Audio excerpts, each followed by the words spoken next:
on for game number 2. Welcome everybody, this is match point for Team CARACAL with a very interesting lineup on the red side versus OE on the blue side. I do want to confirm this. We see that both Xeno and Bad Boy are in the mid lane, and Bad Boy does have Impure Rage once again, so this is a roam Esmeralda. What? No. Bad Boy is not getting any EXP, so Xeno technically is going to be playing in that mid lane here. Interesting. I guess they're trying to go for early ganks. Like, I'm trying to figure out the thought process. Yeah, I am as well wondering why exactly this would be the idea, but it does certainly act as a really good buffer to ensure that Ken isn't going to be disrupted heavily, and even Rash now actually invading into the jungle to disrupt Orange Esports. I don't get it, because Xeno is even opting to take Avarice as well. Who is he going to trade against? Who is he going to trade against? He's getting kited by Stormy already, who upgrades to tier 2 boots and now completely outspeeds him. Yeah, this is. I still think this is very weird, but we'll find out whether or not this actually works for Team CARACAL. So far, Bad Boy is going to make it very difficult for AIM to actually roam around and create pressure on the map, simply because Selena just has such a strong early game presence.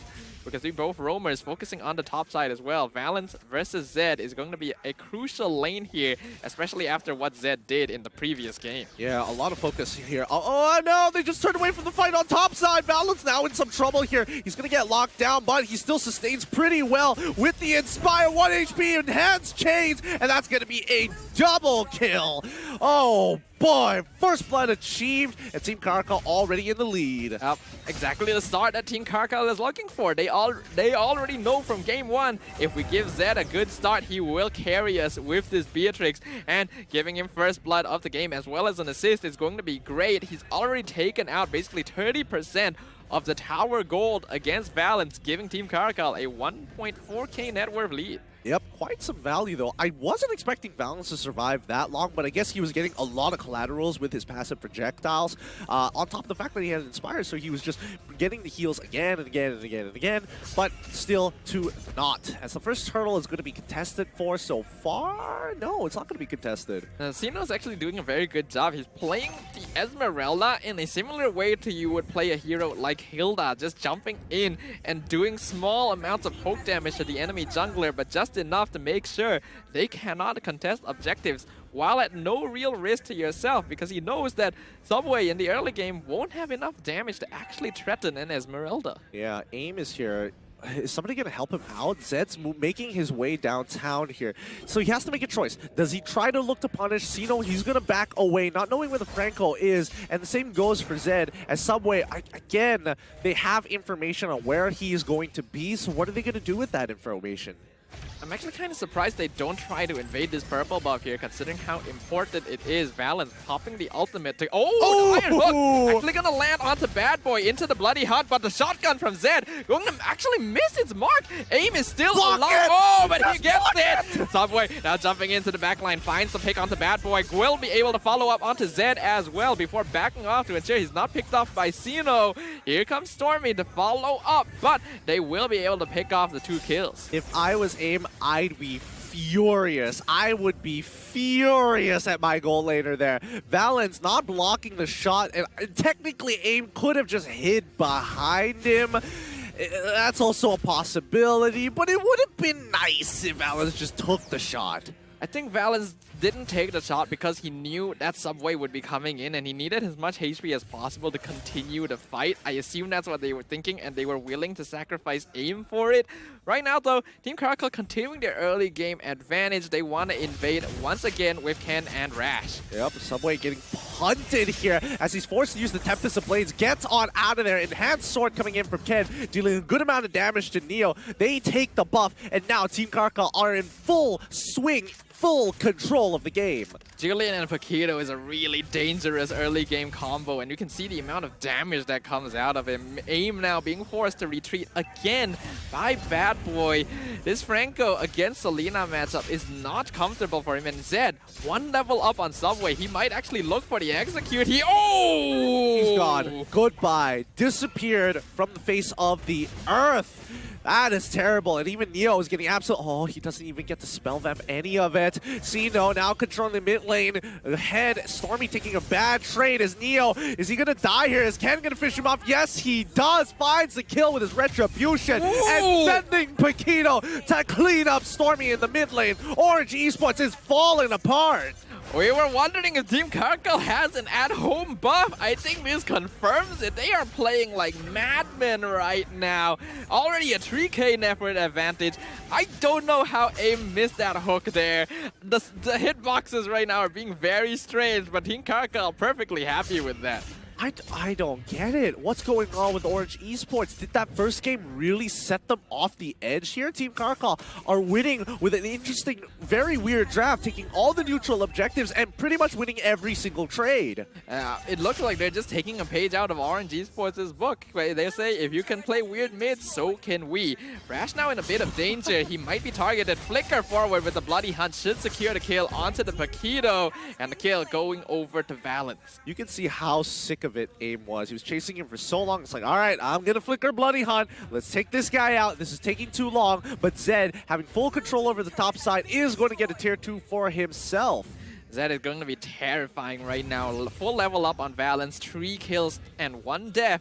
Right now, Stormy gonna continue to try and zone them out. They know they want to focus on that bottom tower, and Team CARACAL are actually quite happy to give that over to them. You can see the way they're positioning is specifically to make sure they can't get hooked, but Zed gets caught out, pulled back into the tower. Still alive for a surprisingly long time, but finally taken out. And the rest of Team CARACAL have to back off. Nicely played by Subway here as he goes back down to the bottom side using his Tempest of Blades to dodge the Abyssal Arrow and still secure the kill. They're looking to fight back, but Team CARACAL are not done with them. The Bloody Hunt has been activated. They made sure that Sino is going to pay the price. Orange Esports now on the offensive. Here comes Rash as he gets into the middle of that fight. Neo holds on for a little bit longer. Ken unfortunately has no angle, and the mid-tier 1 falls into the hands of Orange Esports. That was a very quick rebuttal from Orange. They were definitely ahead thanks to the aggression from Team CARACAL, but instantly taking advantage of a mistake.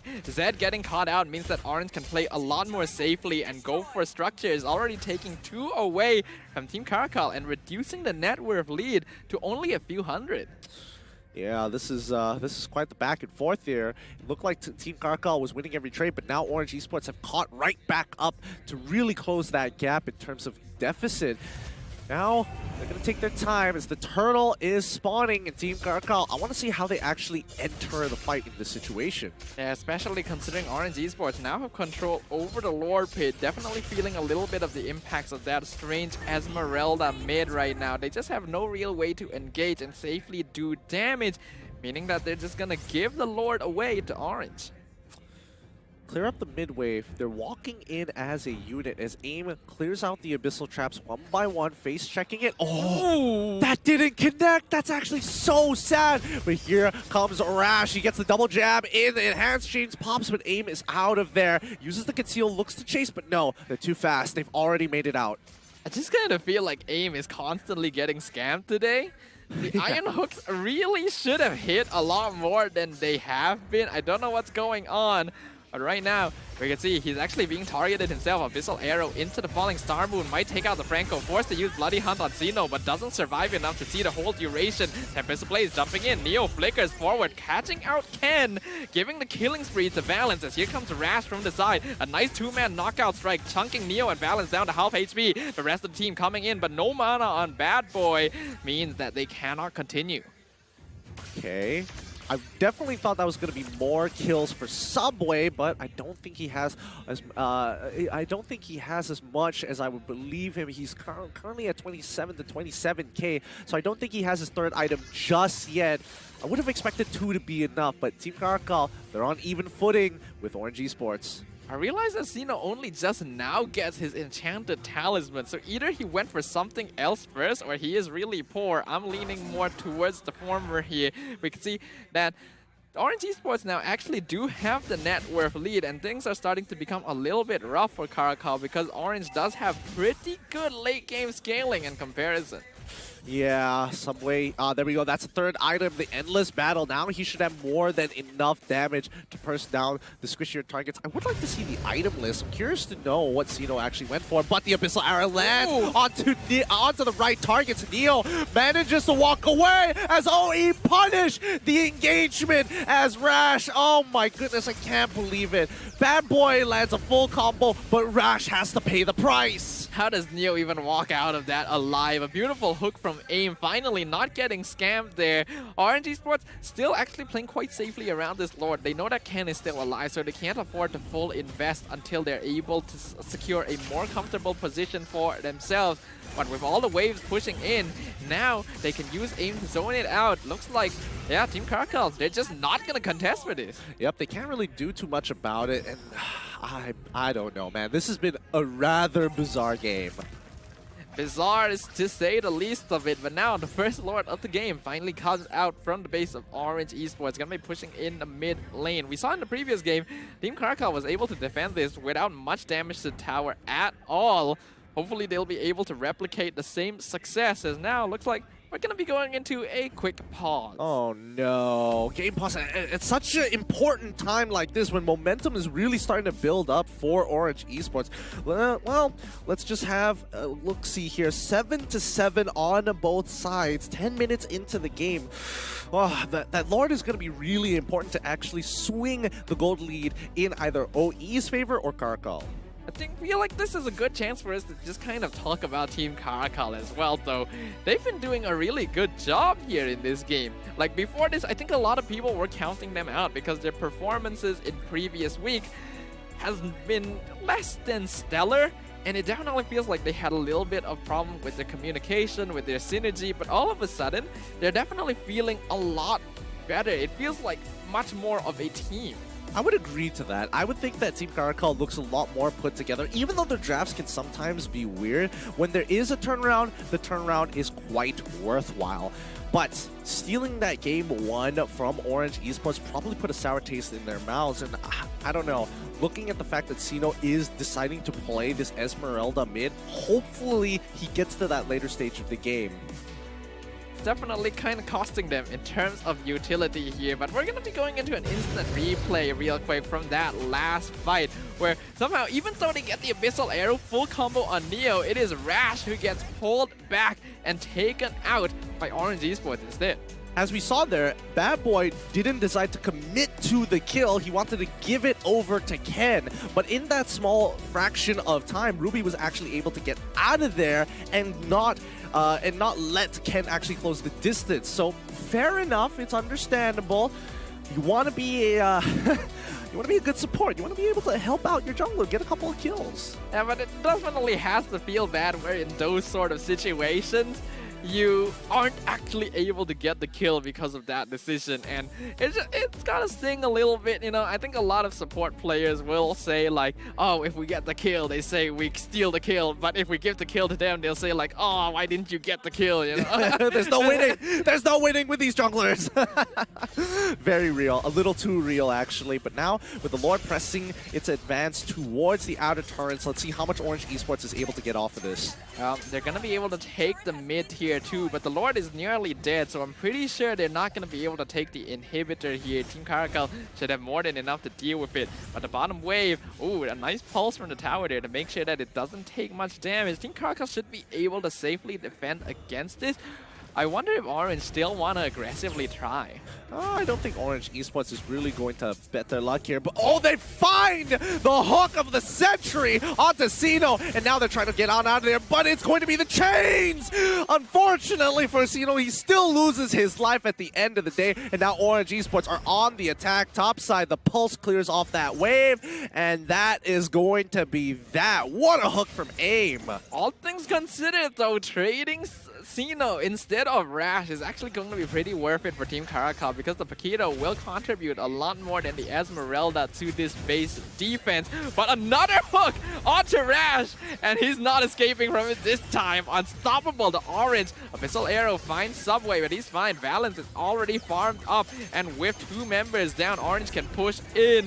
Xeno finally rejoins the fight, but it's a bit too late to save that top inhibitor. Yep, they've already lost an inhibitor. This is much better compared to the previous previous game as Orange Esports took 3 Lords, and even then, that very last one, Team CARACAL was able to coin flip them and beat them in a team fight. So hopefully Orange Esports don't make that same mistake. Rash definitely kind of tunnel vision there.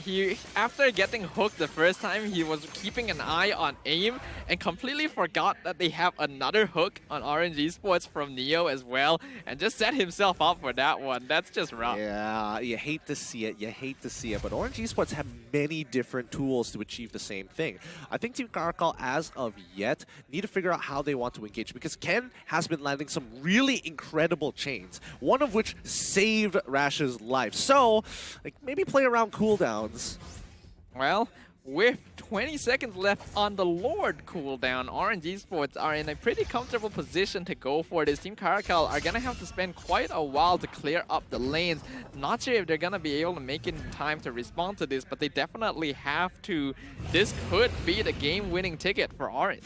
Yep, this could be the game-winning ticket right here. Rash is going to be doing the housekeeping, clearing up the bottom wave, but now they already found their pick.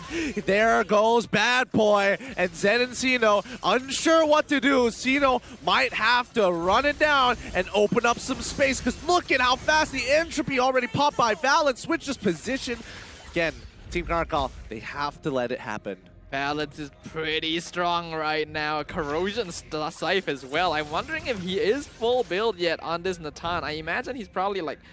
Yep. Oh, he is. He's full build at 14 minutes. That's pretty quick right there and pretty terrifying for CARACAL. Yeah, and he has Inspire, so all the on-hit effects are really going to hurt.